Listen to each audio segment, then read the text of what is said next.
Good morning to all. In this video lecture, we are going to study about the gametogenesis. Gametogenesis, as its name suggests, it is related with the formation of gametes. The gametes may be of female gamete और male gamete. दोनों ही तरह के gametes के formation का जो main process है वो similar होता है. तो इस वीडियो लेक्चर में हम डिस्कस करेंगे जो जनरल एक मैकेनिज्म है कि किस तरह से गैमेट्स का फॉर्मेशन होना चाहिए, वे कौन कौन सी स्टेजेज हैं जो इस गैमेटोजेनेसिस प्रोसेस के अंडर होती हैं, क्या इसका इम्पॉर्टेंस होता है और किस तरह से इसको रेगुलेट किया जाता है, ये सारा हम इस वीडियो लेक्चर में देखेंगे. Gametogenesis process is the formation of gamete, genesis of gamete. It occurs in the gonad. Gonads, male gonad और female gonad. तो male reproductive organ जो है basically it is testis and female gonad और female reproductive tract जहाँ पे कि gametogenesis process होता है उसे हम कहते हैं ovary. It is defined as a process by which diploid cells undergo meiotic division or mitotic divisions and differentiate to form mature haploid gametes. Gametogenesis process जो है इसमें हम डिविजन्स की बात करते हैं, ठीक है. इसमें माइटोटिक डिविजन्स भी आते हैं और मेयोटिक डिविजन्स भी आते हैं. देखिए मेयोटिक डिवीजन जो है वो किसी भी इंडिविजुअल की लाइफ में बहुत इंपॉर्टेंट रोल प्ले करता है. जितने भी आपके हायर ग्रेड ऑफ एनिमल्स हैं जो डिप्लॉयड इन नेचर होते हैं उनमें सभी सेल्स कैसी होती हैं, डिप्लॉयड होती हैं. तो इन डिप्लॉयड ऑर्गेनिजम्स की लाइफ में एक जो हैप्लॉइड स्टेज होती है वो that is present in the form of gametes. यानी एंटायर जो लाइफ साइकिल है वो इनका कैसा होता है, डिप्लॉयड नेचर का होता है. लेकिन इस डिप्लॉयड नेचर को आगे फर्दर कंटिन्यू करने के लिए इन्हें एक हैप्लॉइड स्टेज से निकलना होता है और इस स्टेज के दौरान ही गैमेट्स का फॉर्मेशन होता है, ठीक है. यानी हम कहें कि मेल गैमेट का प्रोडक्शन होता है, फीमेल गैमेट का प्रोडक्शन होता है. तो क्या सिग्निफिकेंस है गैमेट्स के प्रोडक्शन की, हम ये जो टॉपिक पढ़ रहे हैं इसकी क्या सिग्निफिकेंस है, क्या ज़रूरत है गैमेट्स फॉर्मेशन. गैमेट्स ही अल्टीमेटली फर्टिलाइजेशन प्रोसेस में पार्ट करते हैं. और फर्टिलाइजेशन प्रोसेस जो होता है ये basically it creates diversity, it creates genetic diversity. And this genetic diversity is related with the evolution of individual, evolution of population और species level पे हम कह सकते हैं. तो एक इवोल्यूशन जो है किसी भी स्पीशीज के, आप इवोल्यूशन की बात करेंगे या हम कहें कि जो एक रिप्रोडक्टिव सक्सेस है किसी भी स्पीशीज में, कितना ज़्यादा कोई भी स्पीशीज फ्लरिश करेगी ये डिपेंड करता है उसकी रिप्रोडक्टिव सक्सेस कितनी ज़्यादा है.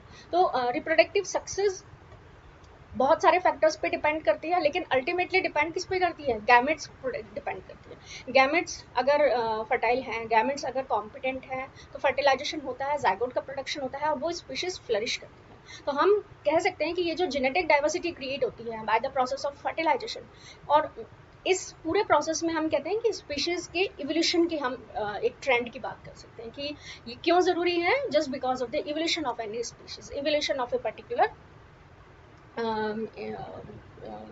पॉपुलेशन लेवल पे आप इसको डिफाइन कर सकते हैं. तो इस तरह से ये पूरा प्रोसेस होता है. मेयोटिक जो प्रोसेस होता है और माइटोटिक जो प्रोसेस होता है ये आप you are very well known aware about that. तो माइटोटिक जो प्रोसेस होता है कैसे डिफर करता है मेयोटिक प्रोसेस से. मेयोटिक प्रोसेस में हमें पता है कि क्रोमोसोम्स जो हैं उनके नंबर कैसे होते हैं, डिक्रीज हो जाते हैं, रिड्यूस हो जाते हैं, जस्ट हाफ हो जाते हैं, ठीक है. इस पूरे प्रोसेस में क्या होता है, क्रोमोसोम्स की पेयरिंग होती है, क्रोमोसोम्स की पेयरिंग होती है, एक्सचेंज होता है सेगमेंट्स का. और इस एक्सचेंज किन किन सेगमेंट्स के बीच में, क्रोमोसोम ऑफ पैटर्नल क्रोमोसोम और मैटरनल क्रोमोसोम, इनके बीच में क्या होता है, पेयरिंग होती है, क्रोमोसोम्स ओवरलैप करते हैं और फिर सेग्रीगेशन होता है. तो इस पूरे प्रोसेस में क्या होता है, जितने भी जो जीन्स एलील्स हैं उनका वेरिएशन क्रिएट हो जाता है.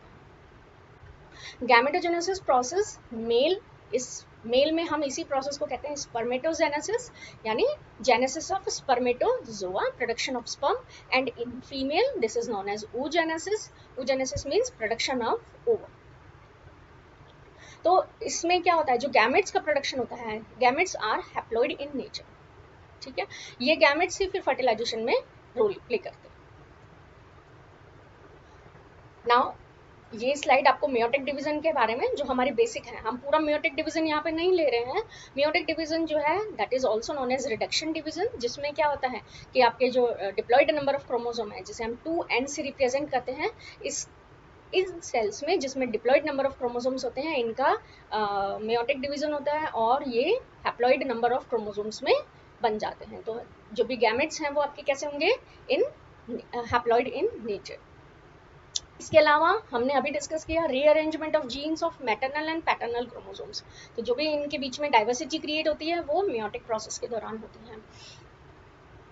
तो इस तरह से ये जो पूरा प्रोसेस है गैमेटोजेनेसिस में, हमें मेयोसिस को डिस्कस करना बहुत ज़रूरी है, क्योंकि ओवरऑल जो रोल प्ले किया जाता है गैमेटोजेनेसिस प्रोसेस के ड्यूरेशन में, वो सारा रोल, वो सारा क्रेडिट आप मेयोसिस को दे सकते हैं, क्योंकि मेयोसिस ही वो स्टेज है जिसके थ्रू आप अपना पूरा गैमेटोजेनेसिस को रन करवा रहे हो, आप गैमेट्स का प्रोडक्शन करवा रहे हो। So meiosis is very important. Gametogenesis process, it is divided into 4 stages. First stage में हम बात करेंगे ओरिजिन ऑफ जर्म सेल्स, किस तरह से जर्म सेल्स का प्रोडक्शन होता है। इसके लिए 2 व्यूज दिए हुए हैं, germinal epithelial origin and extragonadal origin. Second, the proliferation of germ cells. Proliferation का मतलब क्या है, नंबर्स का इंक्रीज होना, और किसी भी चीज़ के नंबर इंक्रीज करने के लिए माइटोसिस प्रोसेस ही होता है। माइटोसिस प्रोसेस के थ्रू जितने जैसी भी टाइप की सेल है, जैसे यहाँ पे हम जर्म सेल्स डिप्लॉयड नेचर की होती हैं, तो माइटोटिक प्रोसेस के थ्रू या प्रोलिफरेशन स्टेज के थ्रू जो उनके नंबर्स हैं वो काफ़ी इंक्रीज हो जाते हैं। Second stage is the growth phase of germ sales. यहाँ पे हम किसी तरह के डिवीजन की बात नहीं करते हैं, यहाँ पे सिर्फ ग्रोथ होती है, उसका साइज, चाहे आप स्पर्मेटोगोनियल सेल्स ले लीजिए या ओगोनियल सेल्स ले लीजिए, यहाँ पे सिर्फ हम ग्रोथ की बात करते हैं, इसका साइज इंक्रीज होता है। कोई न्यूट्रिटिव सब्सटेंस अगर है रिक्वायर्ड तो उनका डिपोजिशन वाला प्रोसेस होता है। नेक्स्ट एंड लास्ट स्टेज जो होती है that is the maturation phase. Maturation in terms of structural and functional both. तो यहाँ पे maturation division is related with the reduction division और मेयोटिक डिवीजन। तो इस प्रोसेस के दौरान जो लास्ट स्टेज है आपकी, यहाँ पे आप मेयोटिक डिवीजन की बात करते हैं, और यहाँ पे जो भी स्पर्मेटोजोआ या ओवा है उसकी फंक्शनलिटी की बात करते हैं। यहाँ पे हम प्राइमोडियल जर्म सेल्स को देख रहे हैं। प्राइमोडियल जर्म सेल्स जो हैं एक्चुअल में these are the precursor cells, germ cells की प्रिकर्सर सेल्स होती हैं। एंड मोस्ट इम्पॉर्टेंट जो एस्पेक्ट है that is these cells are stem cells. Stem cells क्या होती हैं? Stem cells are a unique type of cells, या हम कहें stem cells are particular type of cells that have highly potential capability of dividing itself and renew itself. Means कि ये cells, इनमें continuous division की capability होती है। जैसे ही रिक्वायरमेंट होती है कि इन्हें डिवीजन करना है, जैसे इनको सिग्नल्स मिलते हैं कि इन्हें डिवाइड होना है, तो इनमें कंटिन्यूस डिवीजन होता है। और डिवीजन के साथ साथ इनमें क्या होता है, रिन्यू करती हैं अपने आप को, यानी कि सेल्स में से जब ये सेल्स डिवीजन करती हैं तो कुछ सेल्स जो हैं वो रिटेन करती हैं अपनी ओरिजिनलिटी को। यानी सपोज आप स्पर्मेटोगोनियल सेल्स की बात करें, स्पर्मेटोगोनियल सेल्स आपस में डिवाइड होती हैं, बहुत सारे नंबर्स में अपने आप को बनाती हैं। इसमें से कुछ सेल्स अपने आप को स्पर्मेटोगोनियल टाइप की सेल्स में ही रहने देती हैं, यानी फर्दर उनमें किसी तरह का कोई डिफरेंशिएशन प्रोसेस नहीं होता है। लेकिन कुछ सेल्स जो हैं वो आगे के प्रोसेस में रन करती हैं, आगे वो प्राइमरी स्पर्मेटोसाइट्स या सेकेंडरी स्पर्मेटोसाइट्स को बनाती हैं। तो इस तरह से इनमें अपनी इंडिविजुअलिटी को मेंटेन करने की कैपेबिलिटी भी होती है और अपने आप को डिवाइड करने की कैपेबिलिटी भी होती है। और इसी वजह से जो प्राइमोडियल जर्म सेल्स होती हैं ये यूनिक होती हैं, ये आपको कहीं और इस तरह का मैकेनिज्म देखने को नहीं मिलता है। इसके बाद में आप बात करेंगे, इसके लिए 2 व्यूज दिए हुए हैं प्राइमोडियल जर्म सेल्स के डेवलपमेंट के। एक तो ये कहता है कि गोनाडियल रीजन में ही प्राइमोडियल जर्म सेल्स का डेवलपमेंट होता है, यानी वहीं पे गोनाडियल एपिथेलियल की कुछ सेल्स ही होती हैं जो अपने आप की कुछ पर्टिकुलर उनमें डिफरेंट प्रोटीन्स होते हैं या उनका कुछ अलग सिग्नल्स उनको एक्वायर होते हैं, जिसकी वजह से वे प्राइमोडियल जर्म सेल्स की तरह बिहेव करती हैं। यानी these are the cells that take part in the formation of spermatozoa और ओवम। ठीक है। दूसरा व्यू जिसे ज़्यादा मान्यता मिली हुई है, जो ज़्यादा अप्रोप्रिएट मानी जाती है, दैट इज़ द एक्स्ट्रागोनेडियल रीजन। यानी यहाँ पे आप ये जो डायग्राम देख रहे हैं, यहाँ पे आप कहते हैं कि हाइंडगट रीजन जो है, यहाँ पे कहीं गोनाडियल सेल्स का डेवलपमेंट होता है और ये सेल्स फिर फर्दर माइग्रेट करती हैं गोनाडल रीजन में। ये गोनाडल रीजन है को रिप्रेजेंट कर रहा है। तो सेल्स यहाँ से माइग्रेट करके और यहाँ तक पहुँचती हैं, और ये माइग्रेशन प्रोसेस अलग अलग तरह का हो सकता है। लाइक स्ट्रीमिंग मूवमेंट, अगर हम चिक एम्ब्रियोज की बात करते हैं तो स्ट्रीमिंग मूवमेंट के थ्रू होता है, और अगर हम मैमेलियन इसकी बात करते हैं प्राइमोर्डियल जर्म सेल्स की, तो यहाँ पे स्ट्रीमिंग मूवमेंट्स के थ्रू जो होती है ये माइग्रेट करती हैं। ये प्रोसेस है मियोसिस का, जिसे हमने मेल और फीमेल यानी स्पर्मेटोजोआ और oozoa दोनों में देखने की कोशिश की है।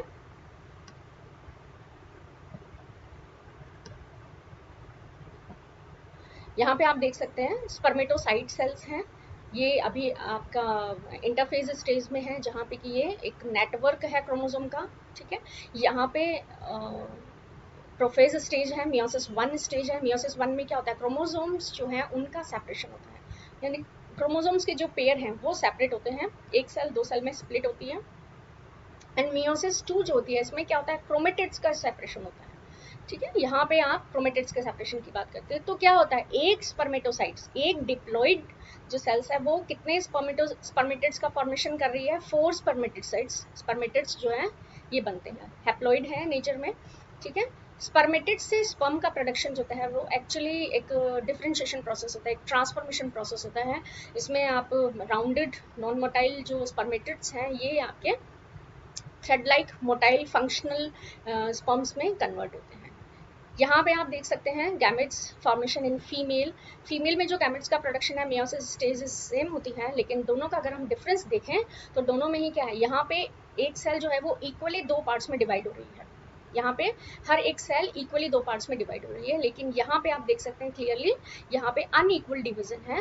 अनइक्वल डिवीजन का एक बहुत बड़ा फंडा होता है कि एक्चुअल में जो एग का कंट्रीब्यूशन है किसी भी फर्टिलाइजेशन प्रोसेस में या जाइगोट जो बनता है उसके डेवलपमेंट में एग का कंट्रीब्यूशन ज़्यादा होता है as compare to the sperm, क्योंकि एग वहाँ पे न्यूट्रिटिव सब्सटेंस भी प्रोवाइड कराता है। स्पर्म्स को अगर हम देखते हैं तो स्पर्म्स जो है ये सिर्फ जेनेटिक मटेरियल ट्रांसमिट करने के लिए होते हैं, लेकिन स्पर्म्स जो है ये आपके न्यूट्रिशन से रिलेटेड भी होते हैं। इसलिए यहाँ पे एक एग से सिर्फ एक ही ओवम का प्रोडक्शन होता है, ठीक है। जितना भी जो न्यूक्लियर मटेरियल है या जो भी रिक्वायर्ड ऑर्गेनेलीज हैं वो सारे एक तरफ इकट्ठे होते हैं या एक ही सेल में कंट्रीब्यूट होते हैं। सेकंड जो सेल बनती है this is known as polar bodies. यहाँ पे 3 पोलर बॉडीज का सिंथेसिस होता है, एक ओवम का सिंथेसिस होता है, and these polar bodies do not take part in the fertilization process. सिर्फ एग या ओवम जो बनता है यही फर्टिलाइजेशन प्रोसेस में इंक्लूड होता है। तो यहाँ पे एक ओवम से एक oocyte से एक एग का फॉर्मेशन होता है, जबकि यहाँ पे एक स्पर्मेटोसाइट से 4 स्पर्म्स का प्रोडक्शन होता है।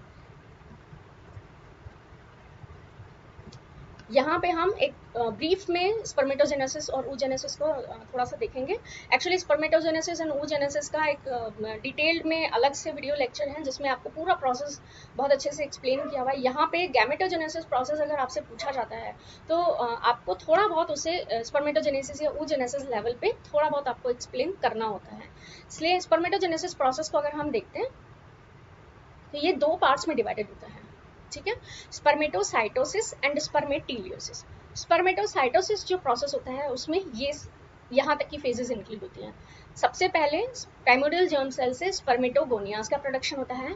स्पर्मेटोगोनिया ग्रोथ फेज में एंटर करती है और प्राइमरी स्पर्मेटोसाइट का प्रोडक्शन करती है, एंड प्राइमरी स्पर्मेटोसाइट्स में रिडक्शन डिवीजन होता है और सेकेंडरी स्पर्मेटोसाइट्स का प्रोडक्शन होता है।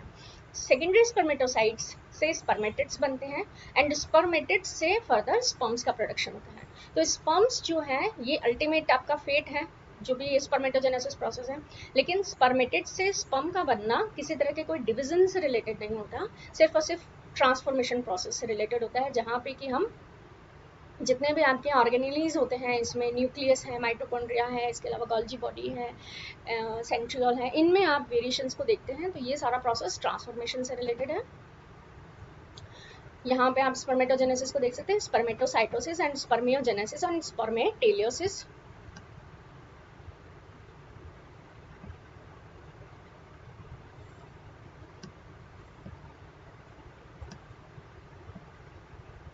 स्पर्मेटोसाइटोसिस, यहाँ पे हम बात करते हैं multiplication phase, growth phase and maturation phase, और अल्टीमेटली यहाँ पे स्पर्मेटिड्स का प्रोडक्शन होता है।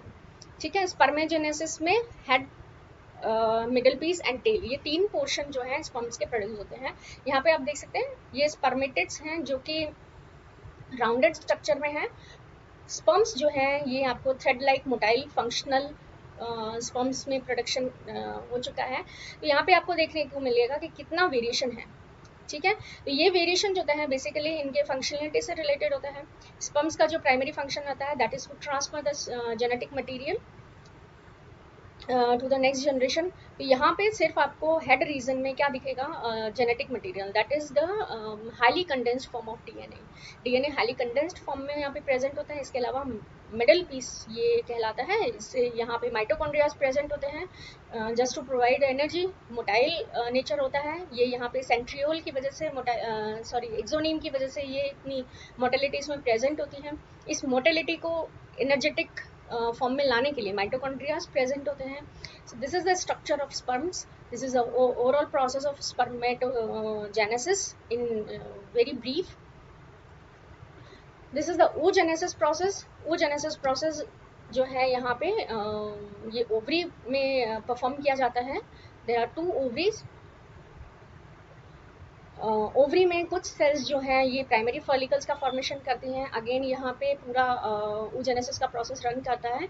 oogenesis में वही आपका multiplication phase, then growth phase and then maturation phase. तो डिप्लॉयड जर्मिनल सेल्स जो होती हैं ये प्राइमरी oocyte का फॉर्मेशन करती हैं। प्राइमरी oocyte जो है ये आपके ग्रोथ फेज से बनता है। प्राइमरी oocyte से सेकेंडरी oocytes का फॉर्मेशन होता है। इसके अलावा पोलर बॉडीज का सिंथेसिस होता है। इन टोटल 3 पोलर बॉडीज बनती हैं जो कि आपके फर्टिलाइजेशन प्रोसेस में पार्ट नहीं करती हैं, ये अल्टीमेटली डीजनरेट हो जाती हैं और एक डिप्लॉयड जर्मिनल सेल से एक हैप्लॉइड ओवम का प्रोडक्शन होता है।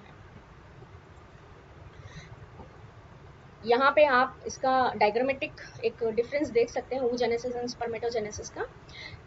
मेन जो डिफरेंस है वो हम देख चुके हैं कि एक oocyte से एक ओवम का प्रोडक्शन होता है, जबकि एक स्पर्मेटोसाइट से 4 स्पर्म्स का प्रोडक्शन होता है। ठीक है, स्पर्मेटोजेनेसिस में इक्वल डिविजन्स होते हैं जबकि oogenesis में अनइक्वल डिविजन्स होते हैं। इसके अलावा एक और इम्पॉर्टेंट इनमें डिफरेंस होता है, वो होता है इनके टाइम को लेके। तो जो oogenesis का प्रोसेस होता है ये एक्चुअल में प्यूबर्टी या हम कहें बर्थ से पहले ही स्टार्ट हो जाता है। यानी कि जो प्राइमरी oocytes का प्रोडक्शन है, oogonia जो बनती है इनका मल्टीप्लिकेशन फेज यानी oogoनियाज का जो डेवलपमेंट है वो बर्थ से पहले ही हो चुका होता है। At the time of birth जो ओवरी में जो oocytes होते हैं they are in the form of primary oocytes। ये प्राइमरी oocytes के फॉर्म में प्रेजेंट होते हैं। आफ्टर बर्थ ये प्राइमरी oocytes जो हैं ये आपके प्रोफेज स्टेज के डाइकाइनेसिस में अरेस्टेड रहते हैं। ठीक है, प्यूबर्टी के वक्त ये यहाँ पे फिर फर्दर जो मियोसिस होता है, मियोसिस 1 जो है ये कंप्लीट होता है एंड सेकेंडरी oocytes जो हैं ये रिलीज होते हैं एंड सेकेंडरी oocytes जो होते हैं ये मियोसिस 2 में अरेस्ट हो जाते हैं। ठीक है, सेकेंडरी oocyte यानी मियोसिस 2 कंप्लीट होगा अगर फर्टिलाइजेशन प्रोसेस होता है, यानी कि ओवम का जो पूरा डेवलपमेंट है वो डिपेंड करता है fertilization process will takes place और नॉट। अगर फर्टिलाइजेशन प्रोसेस होता है तभी मियोसिस कंप्लीट होता है और ओवम का प्रोडक्शन होता है। फिर ये यानी फर्टिलाइजेशन के बाद आपका मियोसिस कंप्लीट होता है। जबकि स्पर्मेटोगोनिया यानी स्पर्मेटोजेनेसिस जो है ये कम्प्लीटली प्यूबर्टी के वक्त होने वाला प्रोसेस है। यहाँ पे जर्मिनल सेल्स प्रेजेंट होती हैं यानी स्पर्मेटोगोनियाज जो हैं ये प्रेजेंट होते हैं eight the time of birth, लेकिन कुछ अदर सेल्स भी होती हैं जो कि हार्मोन्स को रिलीज करती हैं। लेकिन प्यूबर्टी के वक्त ही क्या होता है कि जितना भी जो हार्मोनल सपोर्ट है स्पर्मेटोजेनेसिस या oogenesis को लेके वो सारा प्यूबर्टी के वक्त रिलीज होता है। इसलिए ये जो प्रोसेसेस हैं oogenesis या स्पर्मेटोजेनेसिस ये एक्चुअली प्यूबर्टी के वक्त ही शुरू होते हैं। स्पर्मेटोजेनेसिस जो होता है, इसमें स्पर्म्स का प्रोडक्शन, ये एक प्यूबर्टी से लेकर के और एक्टिव सेक्सुअल लाइफ तक होता है, जबकि फर्टिलाइजेशन, जबकि जो oogenesis का प्रोसेस है ये मेनोपॉज के बाद नहीं होता है, क्योंकि जितना भी जो हार्मोनल सपोर्ट है वो सारा रिग्रेस हो जाता है। तो this is the basic difference. इसके अलावा आप ये टेबल है जहाँ से आप देख सकते हैं कि जो लोकेशन वाइज क्या डिफरेंस है। स्पर्मेटोजेनेसिस प्रोसेस जो है ये टेस्टिस में रन करता है, जबकि oogenesis प्रोसेस ओवरीज में होता है। मेयोटिक डिवीजन जो है यहाँ पे इक्वल है, यहाँ पे अनइक्वल है, ये हम पहले ही देख चुके हैं। गैमेट्स का प्रोडक्शन एक स्पर्मेटोजोआ से 4 स्पर्म्स का प्रोडक्शन होता है, जबकि oogenesis में एक ही होता है। एक्चुअल में सेल्स जो है वो 4 ही बनती हैं, ठीक है, एक उस साइड से 4 सेल्स बनती हैं, लेकिन ओवम की अगर हम बात करेंगे तो वो एक ही बनता है। ड्यूरेशन जो है अनइंटरप्टेड प्रोसेस है, इसमें अलग अलग स्पीशीज में ड्यूरेशन इनका वेरी करता है। जैसे ह्यूमंस के केस में अगर हम देखते हैं तो स्पर्मेटोजेनेसिस इट टेक्स 64 डेज, जबकि यहाँ पे क्या है, ये आपका बर्थ, बिफोर बर्थ शुरू होता है और प्यूबर्टी तक चलता है, और उसके बाद में भी इस प्रोसेस को रन करने के लिए फर्टिलाइजेशन प्रोसेस पे डिपेंड करता है। अगर फर्टिलाइजेशन प्रोसेस है तो oogenesis कंप्लीट होता है, अदरवाइज ये नहीं होता है, और ओवम जो है वो मेंस्ट्रुएशन के थ्रू बाहर रिलीज हो जाता है। रिलीज की अगर हम बात करें तो ये कंटिन्यूस प्रोसेस होता है, जबकि ये आपका मंथली रन करने वाला प्रोसेस है। मेंस्ट्रुएशन साइकिल्स इसी की वजह से होती हैं। और यहाँ पे हम देखेंगे इसका रेगुलेशन प्रोसेस। तो जो भी oogenesis या स्पर्मेटोजेनेसिस है, ये एक्चुअली इसको रेगुलेट करने के लिए 3 ऑर्गन्स जो हैं वो रिस्पॉन्सिबल होते हैं। हाइपोथैलेमस पोर्शन, हाइपोथैलेमस जो है, इसके अलावा pituitary gland and then gonads itself. तो हाइपोथैलेमस जो है ये रिलीज करता है GnRH, गोनेडोट्रोपिक रिलीजिंग हार्मोन्स। ये GnRH जो है ये एंटीरियर पिट्यूटरी ग्लैंड को एक्टिवेट करते हैं। Anterior pituitary gland in turns release FSH and LH। FSH is known as follicular stimulating hormone and LH is luteinizing hormone. LH जो है, हम इससे एक्चुअल में LH वर्ड जो है ये फीमेल्स के लिए यूज किया जाता है। फीमेल इंडिविजुअल में LH कहते हैं हम इसे, ल्यूटिनाइजिंग हार्मोन। और मेल्स के केस में यहाँ पे जो है hormone that is ICSH, interstitial cell stimulating hormone. दोनों का फंक्शन एक ही होता है। FSH हार्मोन जो है ये फॉलिकल स्टिमुलेटिंग हार्मोन, ठीक है। तो फॉलिकल्स का सिंथेसिस करवाता है। Follicle synthesis means spermatogenesis in male and oogenesis in female, तो फॉलिकल्स का प्रोडक्शन करवाता है, ठीक है। इसके अलावा जो ल्यूटिनाइजिंग हार्मोन है ये क्या करवाते हैं, आपके गैमेट्स को रिलीज करवाने का काम करते हैं, ठीक है। गैमेट्स का प्रोडक्शन अगर हम ओवरी में बात करें तो oogenesis के थ्रू ओवम का प्रोडक्शन ओवरी में होता है, लेकिन ओवरी से उसको रिलीज करवाना यानी ओव्यूलेशन का जो प्रोसेस है वो LH हार्मोन के स्टिमुलेशन से होता है। At the time of ovulation, menstruation के 14 डेज बाद में ओव्यूलेशन प्रोसेस स्टार्ट होता है, तो उस वक्त LH का कंसंट्रेशन सबसे ज़्यादा पीक पे होता है। FSH कम हो जाता है, लेकिन LH का जो पीक आता है वो आपका 14 डेज पे हाईएस्ट होता है। तो उस वक्त क्या होता है, ओव्यूलेशन प्रोसेस होता है in response to LH hormone. यहाँ पे आप सटोली सेल्स को देखेंगे। This is the actually TS of testis. यहाँ पे हम सेमिनिफेरस ट्यूब्यूल्स देख पा रहे हैं। ये सारा प्रोसेस मैंने आपको गैमेटोजेनेसिस का जो स्पर्मेटोजेनेसिस है वहाँ पे डिटेल में आपको एक्सप्लेन किया हुआ है। सो ये सेमिनिफेरस ट्यूब्यूल्स हैं, जर्मिनल सेल्स नजर आ रही हैं, बीच बीच में कुछ बड़ी सेल्स हैं, these are known as Sertoli cells. Sertoli cells are related with the nutrition of developing sperms. और सेमिनिफेरस ट्यूब्यूल्स के in between there are present interstitial cells और लेटिंग सेल्स। ये सेल्स जो होती हैं बेसिकली टेस्टोस्टेरोन हार्मोन का synthesis करती हैं, and this testosterone hormone is responsible for the overall development of gonads, secondary sexual characters and this spermatogenesis process को भी ये ऐड करता है। इसके अलावा हम oogenesis प्रोसेस को देखते हैं तो FSH LH हार्मोन्स रिस्पॉन्सिबल होते हैं। इसके अलावा ईस्ट्रोजन हार्मोन्स होते हैं, ये हार्मोन्स डेवलपिंग फॉलिकल्स की डिफरेंट लेयर्स से सिंथेसाइज होते हैं। ये स्टेज आपके ओवुलेशन से रिलेटेड है। यहाँ पे आप डेवलपिंग ओवम जो है वो रिलीज हो जाता है।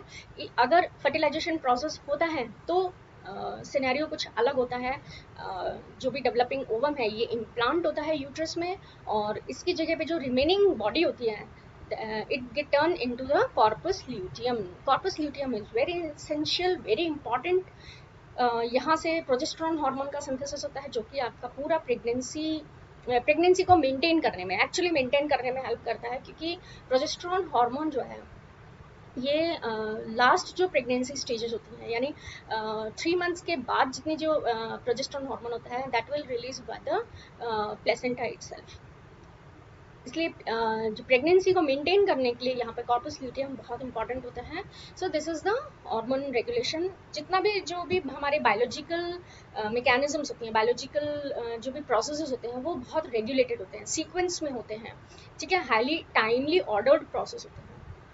तो गैमेटोजेनेसिस प्रोसेस भी क्या होता है, एक सीक्वेंशियल प्रोसेस होता है, इवेंट्स आफ्टर इवेंट्स होती है यहाँ पे। सो मैचुरेशन प्रोसेस है, मल्टीप्लिकेशन प्रोसेस है, ग्रोथ फेज है, इसके अलावा इवेंट्स आफ्टर इवेंट्स होती हैं, और पूरा रेगुलेटेड प्रोसेस होता है। यहाँ पे आपको फीडबैक मैकेनिज्म्स भी होती हैं, यदि किसी हार्मोन का लेवल बढ़ गया है तो उसको चेक करने के लिए भी मैकेनिज्म्स होती हैं। बहुत सारे दूसरे हार्मोन्स भी होते हैं जो कि इस प्रोसेस को रेगुलेट करने के लिए रिलीज किए जाते हैं। So this is all about the gametogenetic process. Thank you. I hope आपको ये क्लियर हुआ होगा। Thank you.